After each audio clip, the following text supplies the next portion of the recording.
देखिए, सत्ता में कोई भी व्यक्ति चुनकर आता है तो कुछ मुद्दों पे चुनकर आता है, लोगों के बीच में वादे रखता है कि मैं ये काम करूंगा, आप मुझे जिताइए। और 2014 के चुनाव में बड़े बड़े वादे हमारे वर्तमान में जो मंत्री हैं आदरणीय अनुराग ठाकुर जी, तो चुनाव में उतरने से पहले बड़े बड़े कार्टून्स उन्होंने बनाए, बड़ी बड़ी बातें उन्होंने कही कि रेल लाइन जो है वो आएगी। तो हम लगातार ये कहते रहे कि रेल लाइन का काम कहीं नहीं दिखाई दे रहा है, सर्वे कहीं नहीं हो रहा है। तो कहीं ना कहीं हम पर यह आरोप लगाया जाता था कि कांग्रेस के लोग जो हैं वो झूठ कह रहे हैं, उनको जो है वो हमीरपुर का विकास जो है वो रास नहीं आ रहा है।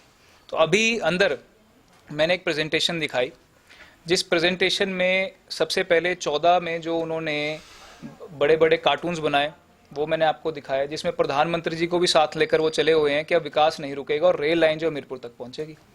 उसके बाद उन्होंने एक ट्वीट किया 2014 में कि सबको बधाई हो हमीरपुर के लोगों को कि रेल लाइन सैंक्शन हो गई है। उसके बाद 2016 में जो उनका खुद का एक पोस्ट है फेसबुक का, सोशल मीडिया पे, जो मैंने दिखाया, उसमें सुरेश प्रभु जी जो उस समय रेल मंत्री थे उनके साथ वो खड़े हैं और उसमें ऊपर लिखा है कि सबको बधाई हो। 2016 में लिखा था कि सबको बधाई हो कि रिकॉर्ड तोड़ टाइम में 2 साल के अंदर सर्वे कंप्लीट हो गया है। उसके बाद फिर से मैंने आपको कुछ तस्वीरें दिखाई उनकी अखबार की क्लिपिंग्स, जिसमें उन्होंने घोषणा करी, अखबार में दिया कि 2815 करोड़ रुपए जो केंद्र सरकार ने इस प्रोजेक्ट के लिए सैंक्शन कर दिए हैं और 3000 करोड़ का प्रोजेक्ट है जिसमें 2815 करोड़ मिल चुके हैं। तो सबको बधाई हो। लोगों में एक उत्साह रहा।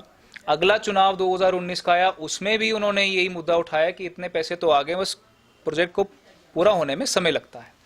हम लगातार ये कहते रहे, लेकिन आज इस साल में जो लेटेस्ट आरटीआई हमने रेलवे विभाग से मांगी, उसमें ये सारी चीज़ें जो हैं, 3 सवाल आए कि कितना पैसा आया 18 से लेके 21 तक, और सर्वे पूरा हुआ कि नहीं हुआ, और जितना पैसा आया वो कितना खर्च हुआ।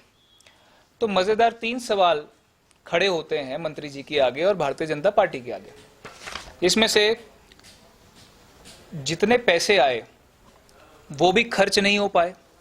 लेटेस्ट बजट जो था उसमें 1000 रुपये आया था। मैंने पीछे प्रेस वार्ता में कहा तो सबने कहा कि 1000 रुपये नहीं आए, ज़्यादा आए हैं बीजेपी के लोगों ने। तो ये इस आरटीआई में लिखा है 0.01 लास्ट बजट। और ये वो बजट कब का है? जब जो हमारे वर्तमान में केंद्रीय मंत्री हैं उस समय राज्य वित्त मंत्री थे, वित्त मंत्रालय उनके पास था, तब 1000 रुपये दिया।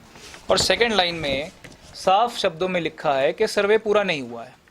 और ये लगातार लंबे समय से रेलवे विभाग कहते आ रहा है कि सर्वे अभी पूरा ही नहीं हुआ। अब सवाल ये खड़ा होता है कि जो थोड़े से पैसे आए हैं ये पैसे लगे कहाँ हैं, क्योंकि सर्वे पूरा नहीं हुआ। मंत्री जी कह रहे हैं जो उस समय सांसद थे कि सर्वे पूरा हो गया, पैसे आ गए हैं। लेकिन आरटीआई में जब डाली जा रही है और रेलवे विभाग ये कह रहा है कि ना सर्वे पूरा हुआ है ना उतने पैसे आए हैं, और लास्ट जो बजट आया वो 1000 रुपये का आया। तो इस आरटीआई के माध्यम से ये स्पष्ट होता है कि मंत्री जी यहाँ आए लोगों को दिखाने के लिए कि मैं आपका आशीर्वाद लेने के लिए आया हूँ, लेकिन वो आशीर्वाद लेने के लिए नहीं, लोगों को ठगने के लिए आए। और अब वो यहाँ से फिर चले गए हैं, क्योंकि वो एक पॉलिटिकल टूरिस्ट की तरह आते हैं और पॉलिटिकल टूरिस्ट की तरह चले जाते हैं।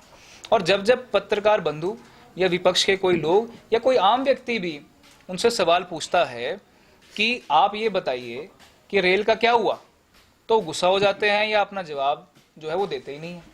आज लोगों के सामने मैं इस आरटीआई के माध्यम से सिर्फ ये कहना चाहता हूँ कि रेल प्रोजेक्ट धरातल पर दूर दूर तक नहीं है। ये रेलवे विभाग ने स्पष्ट कर दिया है। जो मैंने बयान अंदर दिखाए वो साफ तौर पे दर्शाते हैं कि मंत्री जी कुछ और कह रहे हैं, रेलवे विभाग कुछ और कह रहा है। इसलिए जो लोगों को लगातार ठगने का काम केंद्रीय मंत्री कर रहे हैं उसको बंद करें।